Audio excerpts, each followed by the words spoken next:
৭৭তম বর্ষে সুদর্শনপুরে দুর্গোৎসব, খুঁটি পুজোর শুরু, উৎসবের কাউন্টডাউন। শরতের আকাশে এখনো উৎসবের রং পুরোপুরি ফুটে ওঠেনি, কিন্তু বাঙালির প্রাণের উৎসব দুর্গাপুজোর প্রস্তুতি শুরু হয়ে গেল রায়গঞ্জে।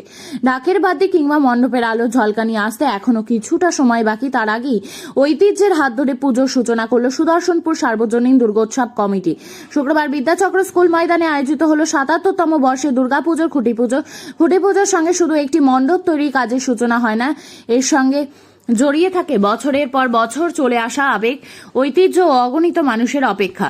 সেই চেনা আবেগকে সঙ্গে নিয়ে এদিন আনুষ্ঠানিকভাবে শুরু হলো সুদর্শনপুরে দুর্গোৎসবের প্রস্তুতি। পুজো কমিটির সদস্যদের পাশাপাশি এলাকার বহু মানুষ উপস্থিত ছিলেন বিশেষ অনুষ্ঠানে। ৭৭ বছরে পা দেওয়া এই পুজো রায়গঞ্জের মানুষের কাছে শুধুমাত্র একটি ধর্মীয় আয়োজন নয়, বরং দীর্ঘদিনের এক আবেগের নাম। প্রজন্মের পর প্রজন্ম ধরে পুজোকে ঘিরে তৈরি হয়েছে মানুষের স্মৃতি, সম্পর্ক এবং উৎসবের আনন্দ।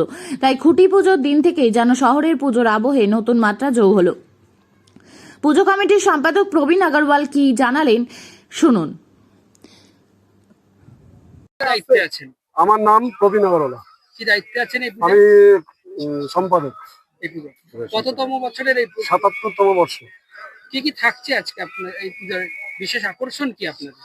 এই পূজার বিশেষ আকর্ষণ মা দুর্গা সাজের তালে আসছে, লাইটিং চন্দননগর, প্যান্ডেল আমাদের রায়গঞ্জেরই শিল্পী, কিন্তু সমস্ত শিল্পী কলকাতা থেকে আগত। আর এই পূজা এই বছর মানে পাড়ার আপনাদের খুঁটি পূজায় জনের সমাগম দেখে, মাতৃশক্তির সমাগম দেখে বুঝতে পারবেন যে এই পূজা এবার বিশাল আকার ধারণ করেছে এবং সার্বজনিক রূপ নিয়েছে। যেটা সার্বজনিক রূপটা আমাদের ছিল না, সেই সার্বজনিক রূপ নিয়েছে এবং এটা সর্বাগ্রে যাতে সবার কাছে পৌঁছে দিতে পারি এবং সবার সহযোগিতা আমরা কামনা করি। প্রতি বছরই সুদর্শনপুর সার্বজনীন জেলার মধ্যে বিশেষ একটা স্থান অধিকার করে। এবছর এই বছরও বিশেষ থেকে বিশেষ স্থান অধিকার করবে।